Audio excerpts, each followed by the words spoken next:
All right. This is an excellent panel. How artists are using music NFTs to build active communities. Anybody here a musician? No musicians in the house? Oh, there we go. All right, there's another one. Right on. We got a great team. Sound of Fractures. Why don't you come on up to the stage, gentlemen? Gentlemen, come on up to the stage. I am going to start introducing you. Sound of Fractures, Maarten, Walraven, Jess, Monroe, Matt Wan. Maarten, great to see you. I just saw you a few weeks ago in Barcelona. Future Music Forum. Yeah, great time. All right, let's give it up for them. And Maarten, if you're emceeing, can you see the countdown clock over here for you? Yeah, it's fine. All right. Yeah. It would be good if everybody could come over here and maybe sit here in the first couple of rows so that we have a bit of more intimate atmosphere. Otherwise, we're talking to empty chairs. All right. So we're talking about music and NFTs and community and Web3, which I know you're all very excited about. I'm just going to keep talking for like 15 seconds to get everybody to sit down. Okay, cool. So I'm Maarten. I write a newsletter called MusicX, which is about music and tech and Web3 and innovation.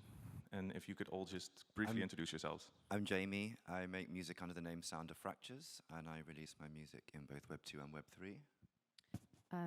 I'm Jess Monroe. I'm the Director of Partnerships for Soga World. So we're a Web3 creative consultancy, agency, and management in Web3. And I'm Matt. I'm at Minted, and we are a decentralized NFT platform native to both Ethereum and Kronos. Awesome. So maybe all of you could just start by speaking a little bit about one sort of innovative thing around music and NFTs that either you've done yourself or that you've been a part of, or that you've just seen that you think, wow, that's cool, everybody should know about that. I mean, there's so much going on in music. It's kind of different for every artist. So I think for musicians, the interesting thing is that you can build what you want based on your identity and your own music and the way that you build. For me, I do like tiered access of different things. So I do one-of-ones, I do editions. I have a collector community that is kind of like an artist DAO, where my collectors play a part in how I release my music, what art I choose, how I price my work. It's a very active community, and I've just been spending the last year building that up. So the community works together and doesn't need me to be a part of it to be of value to the people who are in it. So at Soga World, we specialize in onboarding musicians into the Web3 space who are probably already established artists and signed to major labels. So we recently did a drop with a rapper called H in the UK, and it was the UK's first chart-eligible NFT drop. So we sold a recreation of his artwork as a part of a bundle with a vinyl or a CD, and it counted towards his chart position. So he went in at number 2. Ahead of Madonna, but just behind Steps, unfortunately, and gave the fans the opportunity to have really cool in real life experiences with him. So whether it was VIP passes to his shows for the rest of their lives, a VIP shopping trip with the artist, backstage at one of his video shoots, things like that. So really cool utilities as well. Cool. So at Minted, we're actually a more general NFT marketplace, but we're always very interested in exploring new and innovative things within the NFT space. And so we work with a lot of different creators and partners to try to bring some of these ideas to life. And one of the things that we're actually collaborating on recently is we're working with this project called Animal Concerts. And what they do is they're actually trying to kind of reimagine how the live music experience works. And so we're collaborating with them on a pretty exciting piece of work that's a collaboration with Snoop Dogg and Billy Ray Cyrus. And so, yeah, definitely looking forward to seeing how that really allows the kind of their fan base to engage in this new way of interacting with the artists themselves. And then also for them to kind of, and obviously they're very well-known artists, but for them to be able to kind of change the value chain a little bit and to kind of reimagine how they interact with their fans. Yeah, and thanks for bringing that up, because I think that is one of the really important topics around music in the Web3 is how do we reimagine like the artist-fan relationship and also the fan-fan relationship. And I think we have an interesting sort of dynamic here where Jamie can maybe say something about what's that like as an independent artist? And then Jess can maybe say something about what is it like when a big artist who has a massive Web2 fan base can kind of come in and, what's the dynamic there? For me, it's completely different, right? Like I can release music and quite instantly have a personal connection with the people that collect my work. So it's very different to what I'm used to in a positive way. Normally I'm kind of talking into the void. I can't contact people on Spotify who are my top listeners. I have no idea of identifying those people or building relationships with them. But with the way that I'm releasing or using NFT and Web3 technology, I have like an instant connection a lot of the time. It's part of the culture that collectors will reach out to me. I've developed that a bit by doing some drops that have been like, I did a free mint a few weeks ago where everyone who listened to my music could submit a photo, and we built the NFT artwork out of photos of all my collectors and Web2 fans, so that when the free mint went out, everyone could be a part of that, and everyone could be a part of the drop on the platform Sound, which is one of the premier platforms. So there's ways for me to give back. I haven't done any royalty stuff because I'm not really a believer in that, as Maarten knows. But I think it's interesting, but it doesn't work for the way that I do music. So for me as an independent artist, when I'm speaking to musicians, the go-to normally is a very different experience that is, in opposition to, I guess, the loneliness of focusing on streaming. And that is built to a collector community of like 80 or 90 collectors who I converse with on a day-to-day basis, and I involve in all my release plans, and they feel a part of the journey. So when the songs come out, they're not just buying something that's supporting me, they're buying something that has value to them, but also something they really feel like a part of the journey and a part of what led to that point, which is very different to what we're used to, which is just submit your pitch and wait and see what happens. How's that different for you, Jess, in your experiences? So I think with the established artists who already have a huge Web2 fan base, to bring their community over into Web3, the first step that I suppose our role first and foremost is education, because your average 16-year-old that listens to H doesn't know much about NFTs. We try to steer away from the term NFT because it can be confusing and a bit alienating for people that don't understand. So we've kind of gone down the route of calling the assets digital collectibles or digital art, and we obviously rely heavily on the Web2 promo. So we are massively promotional on Instagram and Snapchat and TikTok because that's where established artists have their audiences. But bring them over to the Web3 space, it's obviously a tiny portion at the moment of their current community that's coming over into the Web3 space, so it's great for them to be able to be a bit more personal with an audience.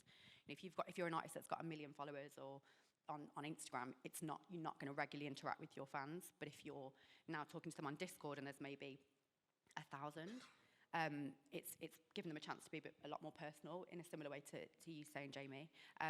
But yeah, for us, education's been the key, educating the artist to understand the space, to then be able to explain to their fans, and I think keeping it simple.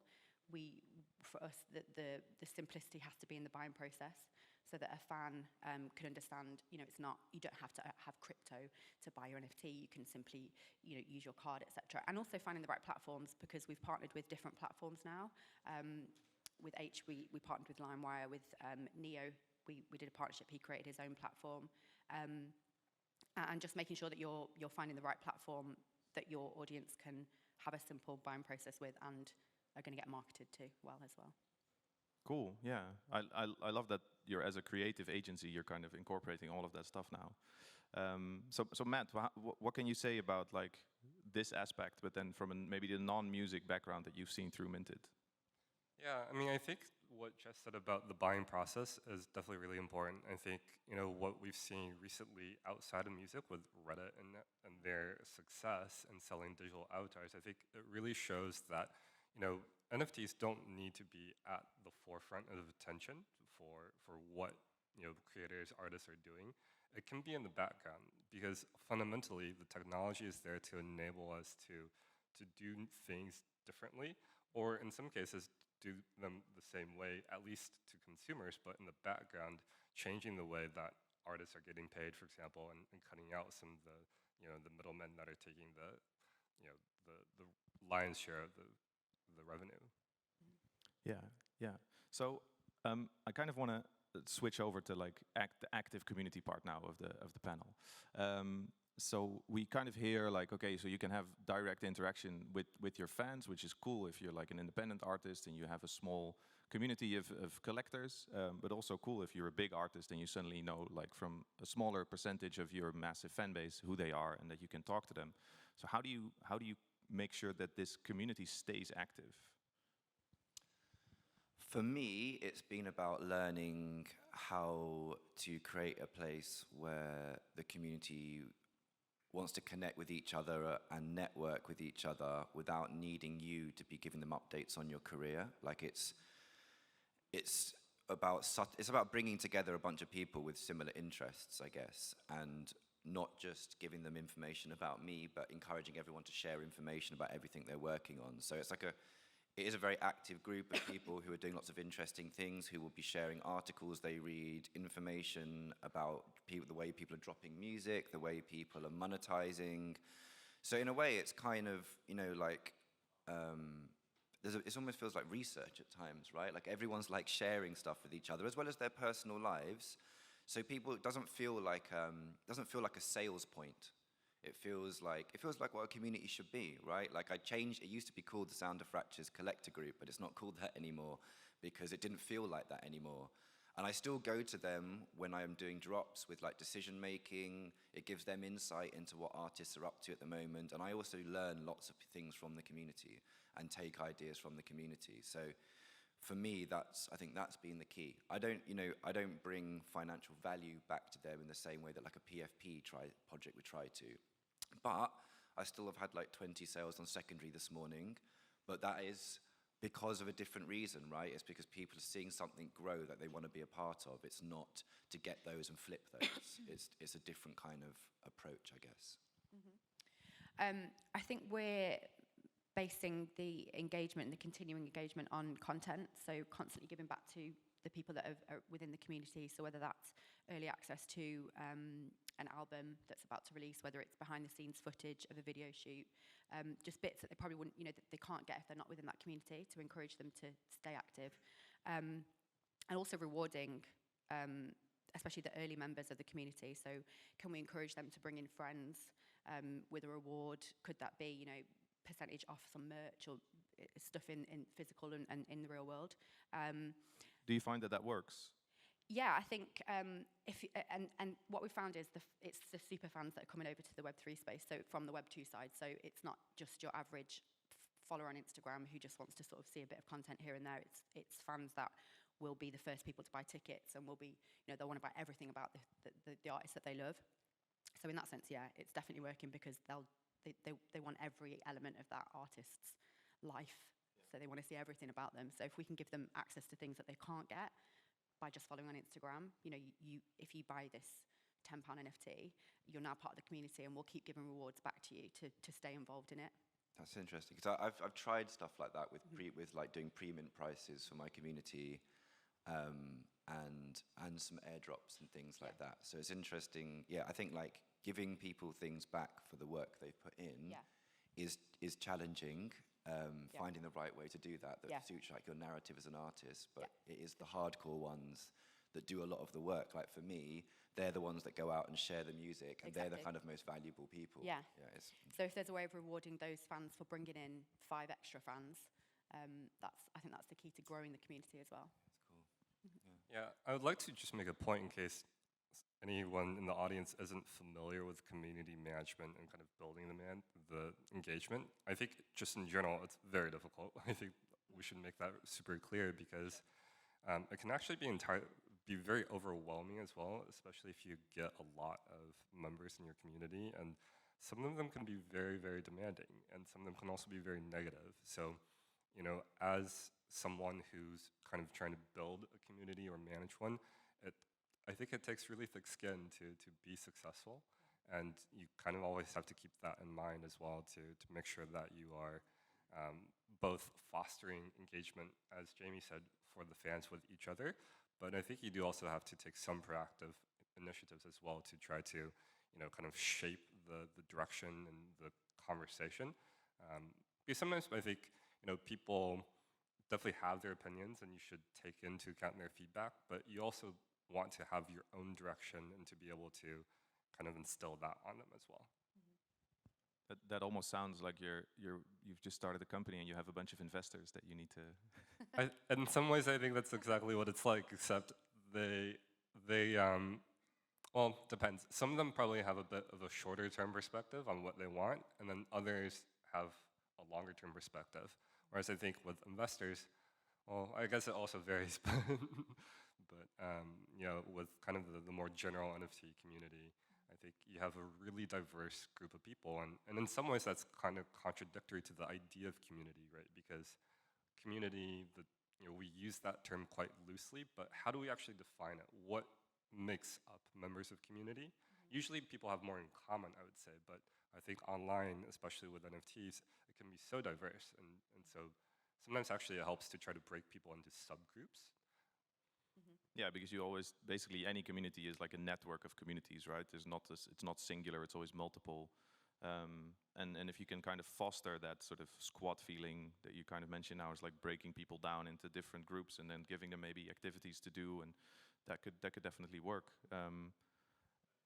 And I was just wondering while you were talking there, Matt, is like how important is boundary setting in this? Because you kind of want to be empowering, right? You kind of want to be positive, but you also probably have to say at some point, but this is our rules. Yeah, I think boundaries and just general expectation management is really important, because if you don't, you know, set the expectations properly of what you're giving your community, everyone will kind of just come up with their own plan of, you know, what you're going to do for them.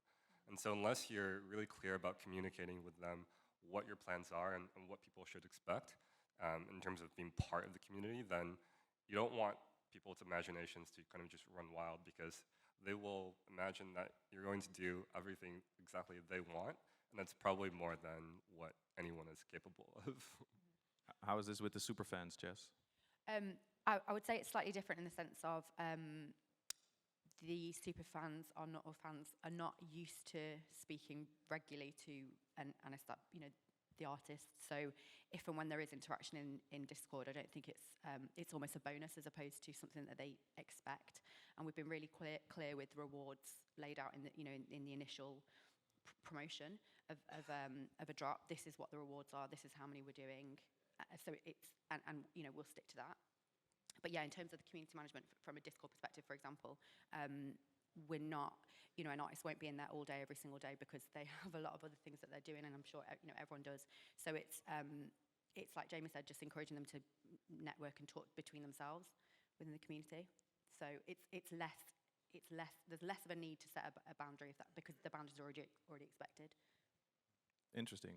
Yeah, and I think this whole sort of getting people to interact amongst each other is super important if you want to create a persistent community, right? Because you cannot be there all the time pushing stuff. Yeah, oh, I had a question and now it's gone. Let's see if it comes back. No, it's gone. I wanted to follow up on something. Do you see the communities that you have change? Do you see different people coming in, and then sort of these? I mean, we talked about boundaries and, you know, maybe rules of engagement, but also sort of the activities and the things that people want to take out of the community. Do you see that change over time as other people come in, and maybe when it breaks down into different little subgroups, etc.? For me, yes. I mean, I definitely had to put like a no-shill block on my community unless it was appropriate. I guess it's like about reading the room, but I think for me as an artist, I lead very heavily with my identity and my ethos around music. So the people that want to be a part of the music, part of the community, are generally on a similar plane in that sense. So I don't really have a lot of problems. There are a lot of Telegram groups that are just like constant selling of everything that everyone's going on, and that's not really, I've found, a great community. Although I do encourage people to share, like on Fridays often I encourage everyone in the group to like share what they're working on, but I try and contain it within like a certain space so that it's more about conversation and support. And since I've done a free mint, there's definitely been a bit of a change, because that's the first time that people have been able to collect my work I guess a lot more people have come in from the wider NFT community through that free mint, which of course was like really great. But, you know, I went from doing like 25 editions at like 0.1 or 0.05 to doing like 500 for the free mint. And that shifted definitely. And I actually have kind of created like a sub-community for that free mint, because the original community I have, which kind of forms my artist DAO, is very tight and valuable to the people in it, and that's very hard to create. So I've kind of splintered off, and that kind of first group becomes what you talked about, rewarding the first collectors. That kind of what I call like my core collectors who play a role in my career. I've kind of like locked that off for now. And people can get into it if they bought one of the more expensive pieces on secondary, which doesn't mean to say that people with money are the most useful in the community, because I've done lots of different drops at different prices. It's more just that the people that have kind of got on board from the beginning, like you've said, I feel like have earned the right to kind of have that role, and I don't want to disrupt what's worked really well. Fair enough. I've had to kind of splinter off a little bit for now, and I'm experimenting. We don't know the answers, right? So in time, that second community might merge in some way. But I guess like every month is different for artists. You know, there's new technology every month. There's new ways of dropping. We are getting up to our time now, so I want to give you, all three of you, just a chance to say thanks to everyone, and maybe say something interesting is coming up here, or on my own marketplace, or my own drop, or something like that. You know, we have 1:20 for that. I'm going to jump in. I've got a drop that's available right now, but also more importantly, this Friday in the daytime, there's a free Web3 music event with panels and live music. If you're interested in coming, it's at Ores. It's a really cool venue. Just come and speak to me afterwards. I would say we've got a lot of really amazing drops coming up, a lot of things that we're doing in the metaverse with big artists, with concerts, even with football clubs. So if you go to soga.world, that's our website, you'll see we'll be posting a lot of the information that we're doing with the bigger drops coming. For Minted, I think, you know, as I mentioned, we're doing this collaboration with Animal Concerts, so definitely stay tuned for more news on that. Minted.network, you can check out our marketplace in general, and look forward to, you know, the exciting things we have in store for everyone. Cool, yeah. So, and sign up to MusicX. It's musicx.email. I can also shill. Yeah, thanks very much. The whole idea of this NFT London thing is that there's no Q&A, right? But we are around, so if you have questions, please find us and come talk to us. That is sort of the mingling ethos of NFT London. Thanks very much for listening. Thank you. Thank you. Thanks, everyone. Thank you.